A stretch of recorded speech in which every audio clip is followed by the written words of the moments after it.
Assalamualaikum warahmatullahi wabarakatuh. Kali ini kita masuk ke bagian keempat, memahami fasilitas pajak dampak pandemi COVID-19, yaitu terkait dengan PPh final 0,5% DTP ditanggung pemerintah yang diatur dalam Peraturan Menteri Keuangan Nomor 44 PMK.03 2020 dan diatur lebih lanjut dalam Surat Edaran Dirjen Pajak Nomor SE 29 PJ 2020. Baik, selamat menyaksikan.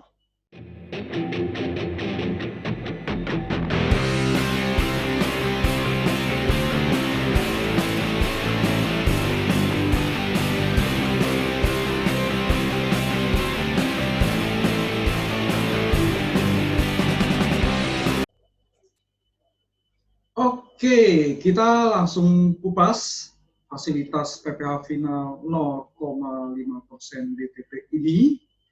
Kita bahas di sini.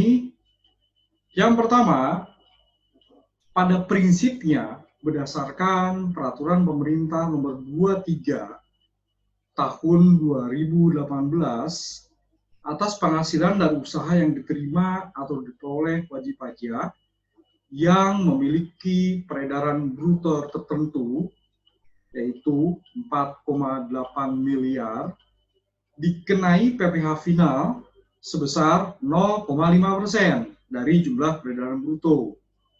Oke, PP nomor 23 tahun 2018 diatur dalam PMK nomor 99 tahun yang sama, guys.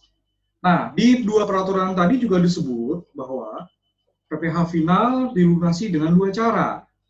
Yang pertama adalah disetor sendiri oleh WP yang memiliki peredaran bruto tertentu tersebut, atau yang tadi ya 4,8 miliar. Mereka juga bisa disebut para UKM, usaha kecil dan menengah, guys, yang memenuhi syarat tertentu ya, karena ada beberapa yang tidak dikenakan PPh final 0,5% ini. Atau dilunasi dengan cara kedua, dipotong atau dipungut oleh pemotong atau pemungut pajak yang ditunjuk sebagai pemotong atau pemungut.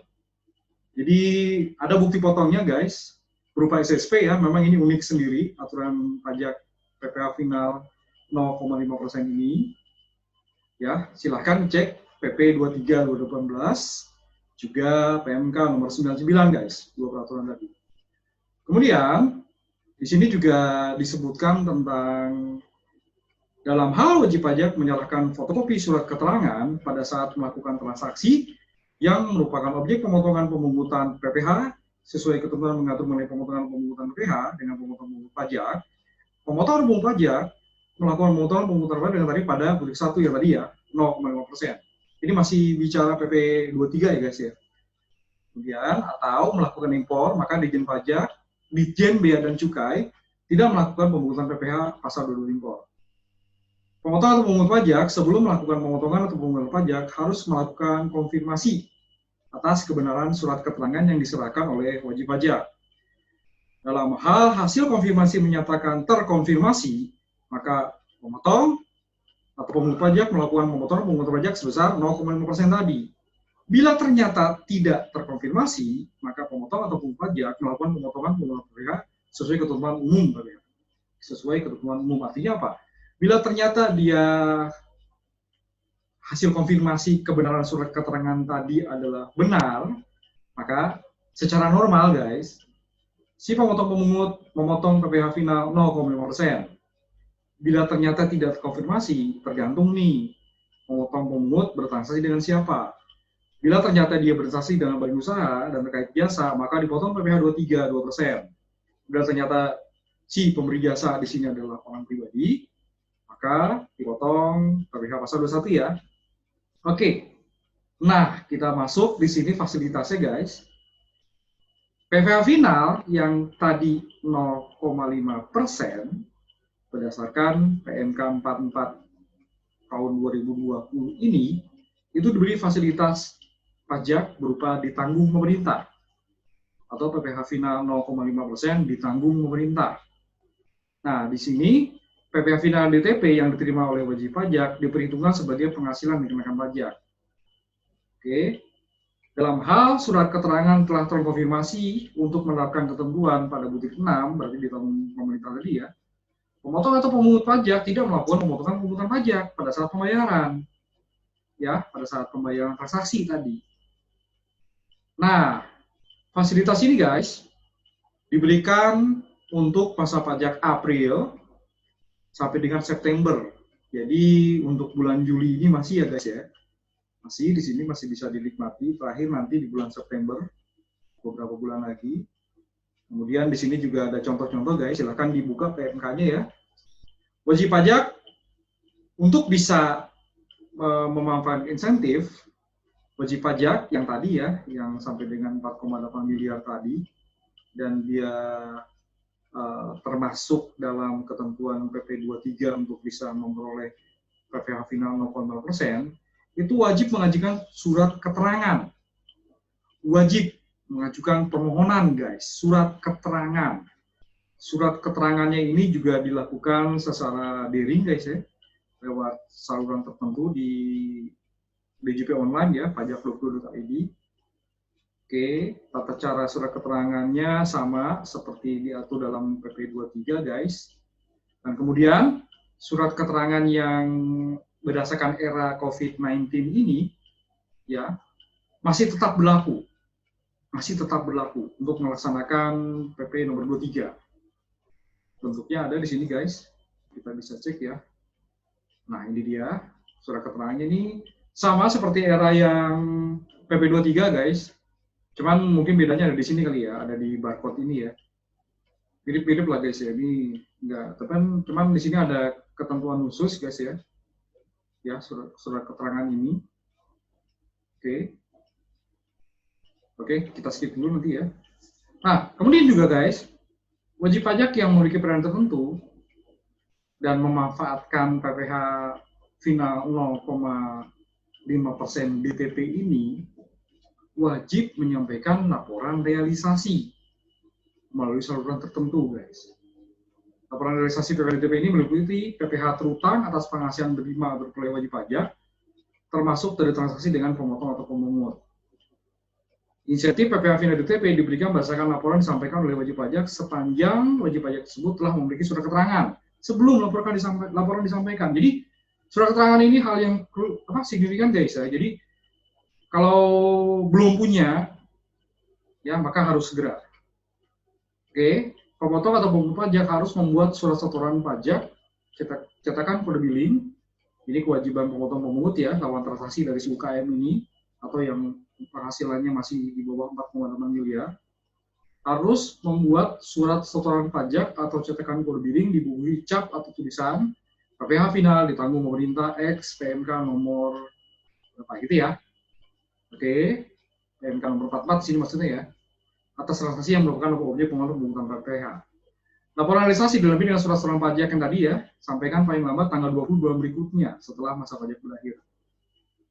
Oke, pelaksanaan pertanggungjawaban belanja. Nah, ini pemerintahan ya. Saya skip aja. Bentar sebelum kita ke contoh. Nah, kemudian di SC29 guys, di sini ada beberapa penegasan khusus di sini, mirip-mirip ya sama yang PMK 44 tadi. Tata cara pengajuannya, siapa saja yang PPh DTP, surat keterangan kapan harus dimiliki gitu ya. Oke, di sini ya tadi juga sama ya, memperhatikan ketentuan pasal 2 PP nomor 23 tahun 2018. Laporannya PPh finalnya tentang April sampai dengan masa September, mirip lah seperti tadi. Nah, cuman di sini agak sedikit teknis guys, di sini ada pengecekan sistem segala guys ya. Apakah memenuhi kriteria berdasarkan PP 23 atau tidak. Oke. Dalam hal berdasarkan pengecekan sistem, wajib pajak dinyatakan tidak memenuhi kriteria, maka menampilkan notifikasi bahwa WP yang mengajukan permohonan tidak memenuhi kriteria. Jadi notif langsung guys. Nah ini ya, yang tadi saya skip. Dalam hal wajib pajak telah memiliki surat keterangan, baik manual maupun daring, sebelum PMK 44 tahun 2020 ini berlaku, maka yang sudah punya surat keterangan PPh final 0,5% wajib harus mengajukan kembali permohonan surat keterangan kepada Dijen Pajak secara daring atau online. Oke, jadi untuk bisa memanfaatkan fasilitas ini, PPh final 0,5% DTP itu wajib mengajukan lagi surat keterangan, guys. Kalau enggak ya dianggap tidak bisa memanfaatkan PPh final 0,5% DTP ini. Oke, di sini juga sebutkan yang sama yang tadi ya. Diterbitkan berdasarkan PMK 44 dapat digunakan untuk melaksanakan ketentuan peraturan menteri keuangan mengatur mengenai pelaksanaan PP nomor 23 tahun 2018. Tadi ya, PMK nomor 99, guys. Oke, nah ini secara konfirmasi tadi ya, kan wajib konfirmasi nih, terkonfirmasi atau tidak. Di sini di SE 29 juga diatur masalah teknisnya, guys. Ya, melakukan pemotongan dalam hal wajib pajak yang berdasarkan PP 23 tadi, dikenakan PPh final 0,5%, wajib menyerahkan fotokopi surat keterangan, oke, transaksi penjualan penyerahan jasa, penjualan barang atau penyerahan jasa gitu ya, termasuk dalam kelompok penghasilan dari usaha yang dikenai PPh final berdasarkan PP 23, dan transaksi penjualan penyerahan jasa termasuk wajib pemotongan atau pemungutan PPh. Oke, berarti di sini ada 3 poin ya guys ya. Pertama surat keterangan tadi, penjualan barang atau jasa masuk dalam kelompok yang kelompok penghasil usaha dikenai PPh final berdasarkan PP 23 tahun 2018 dan transaksi penjualan atau penyerahan jasa termasuk wajib pemotongan pemungutan PPh sesuai ketentuan umum PPh Undang-Undang PPh. Saat utang atas transaksi dengan pihak pemotongan pemungut berdasarkan PP 23 mengikuti ketentuan mengatur mengenai pemungutan PPh sesuai ketentuan umum. Berarti kita cek lagi ya jenis pajaknya apa ya. Oke. Saat utangnya kapan? Jadi kalau misalnya kalau itu PPh final terkonfirmasi ya, berarti kan PPh final nih, cek PP 23, kapan dia terutang. Kalau ternyata dia tidak terkonfirmasi, berarti kan kembali lagi ke jenis pajak yang barusan untuk pemotongan ya, pemotongan atau pemungutan. Bisa cek guys di PP 94, kapan saat terutangnya ya, kapan saat terutangnya, di pasal 15 kalau nggak salah, PP 94 tahun 2010. Nah, sebelum melakukan pemotongan pemotong memungut melakukan konfirmasi yang tadi ya, oke, dengan cara scan barcode, akses laman pajak.go.id atau hubungi Green Pajak. Tadi ya, konfirmasi atau tidak. Ini sama ya. Nah, ini guys ya. Hal-halnya sama seperti PMK nomor 44, kode billingnya. Nah, ini yang belum ada tadi ya. Kode billing ini untuk kode perekaman NTPN, SSP dicetak kode billing dengan PPh final DTP, diisi kode 999999 dan sebagainya dengan jumlah rupiah sebesar nilai PPh final DTP.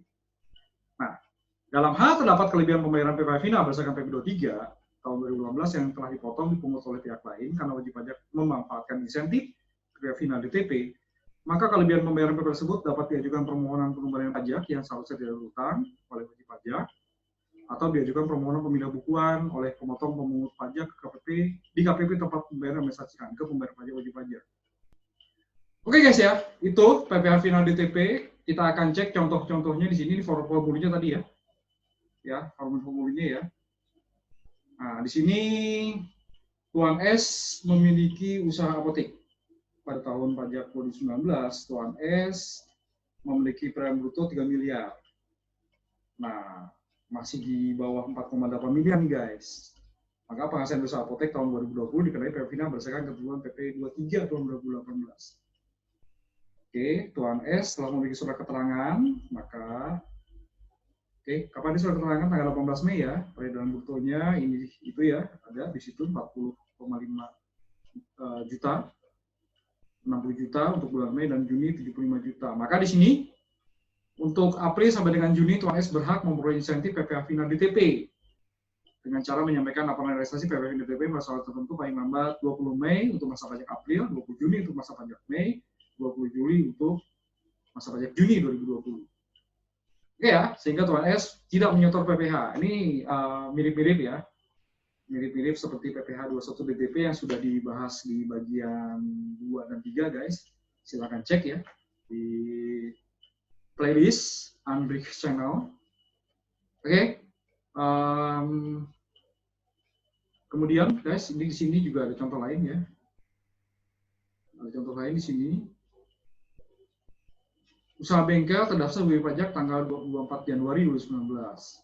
Peredaran bruto diperoleh PT ABC sebesar 100 juta. Sehingga tahun 2020 PT ABC dikenai PPh final berdasarkan PP 23 2018. bulan Mei 2020 memberikan jasa perbaikan mobil kepada PTD sebesar 10 juta, memberikan surat keterangan. Pemotong telah melakukan konfirmasi, diketahui bahwa surat keterangan tersebut terkonfirmasi, sehingga PTD tidak melakukan pemotongan PP final atas transaksi tersebut, dan memberikan PP final sebesar 0,5% tunai kepada PT ABC. Memberikan surat setoran SSP di Cap PPH ditanggung pemerintah, XPMK nomor 44 dan sebagainya, menyampaikan laporan realisasi CABC-nya melalui syarat tertentu. Oke, jadi gini guys ya, jadi yang pertama guys, PPH final 0,5% DPP tetap sebetulnya masih ada gitu ya, tapi karena ada fasilitas DTP, maka si pemotong pajak di sini si PTD ya, dia tidak melakukan pemotongan, jadi semua tagihan tidak dipotong PPH 0,5%, ya, cash dibayarkan 100% ke si PT ABC. Kemudian si PT ABC, ya, dia tetap wajib menyampaikan SPT guys, sesuai yang tadi ya, contoh-contohnya tadi ya. Ini kebetulan transaksi bulan Mei, berarti dia laporkan di SPT yang tertanggal di tanggal 20 Juni penyampaian SPT-nya untuk masa Mei 2020. Oke, dan dia harus menyampaikan laporan realisasi. Wajib guys. Oke, di sini ada beberapa pertanyaan menggelitik ya. Apakah PPH DTP ini harus diikuti oleh semua? Pertanyaannya adalah tergantung guys. Bila ingin memanfaatkan PPH DTP, maka lakukan yang ada di PMK ini. Gitu ya. Kalau ternyata tidak ingin memanfaatkan fasilitas yang ada di sini, ya silakan aja berarti minta si pemotong pemungut potong 0,5% ya. Sepanjang tadi ya terkonfirmasi memang ada memberi ketentuan di PP 23 tahun 2018. Bila ternyata tidak ingin memanfaatkan fasilitas ya berarti potong, lapor SPT seperti biasa, bayar pemotongan disetorkan ke negara. Tapi kalau ternyata ingin memanfaatkan fasilitas ini ya tadi ya harus menyampaikan laporan realisasi, wajib guys, dan minta si pemotong pemungut untuk menyetorkan tagihan penuh. Tidak ingin potong 0,5% gitu ya, berarti tagihannya, pembayaran cashnya itu adalah tidak 100% guys, ada pemotongan 0,5%. Jadi gitu ya pada dasarnya ya. Jadi ini silakan guys, mau memanfaatkan atau tidak. Kalau mau memanfaatkan, kewajiban-kewajiban ada di PMK 44 garing PMK titik 03 2020 dan diatur dalam surat edaran Dirjen Pajak SC 29 ini, PJ 2020 guys ya, ini memang harus dilakukan. Ya, kalau ingin memanfaatkan, kalau tidak ya udah berarti seperti biasa aja. Oke, tetap karena surat keterangan ini juga yang tadi kan ada kewajiban surat keterangan ya bagi yang memanfaatkan PP 23 tahun 2018. Kan tadi dibilang bahwa ini bisa dimanfaatkan juga untuk surat keterangan setelah era COVID-19 ini berakhir. Jadi masih bisa dipergunakan. Ya, kalau memang ternyata harus lagi melapor, mau mengajukan permohonan ya surat keterangan sebelum era PMK 44 ini sudah punya, ya udah lakukan. Tapi guys, punya surat keterangan tadi tidak berarti harus memanfaatkan ini. Kalau pemanfaatan fasilitas PPH final 0,5% DTP ini guys, itu adalah pilihan. Oke ya, karena ada beberapa pertanyaan dari beberapa kawan saya peserta pelatihan offline guys, jadi memang kembali lagi ke masing-masing guys. Oke, sekali lagi ini adalah hak guys, bukan kewajiban. Mau mempergunakan silahkan, oke. Mau dipotong dan lapor setor pajak juga silahkan. Artinya lapor setor itu kan berarti tidak memanfaatkan fasilitas ini. Oke guys, begitu saja untuk memahami fasilitas pajak, dampak dari pandemi COVID-19. Di sini sudah bagian keempat ya, ini masih ada lagi guys beberapa. Untuk yang PMK 44 ini masih ada sekitar 2 atau 3. Belum lagi kita nanti akan juga membahas PMK nomor 28 yang masih terkait COVID juga. Oke, terima kasih sudah menyaksikan Andrix Channel. Saksikan lebih lanjut Indonesian Test COVID-19 Policy berikutnya. Oke, sekali lagi jangan lupa subscribe guys. Oke, Assalamualaikum warahmatullahi wabarakatuh.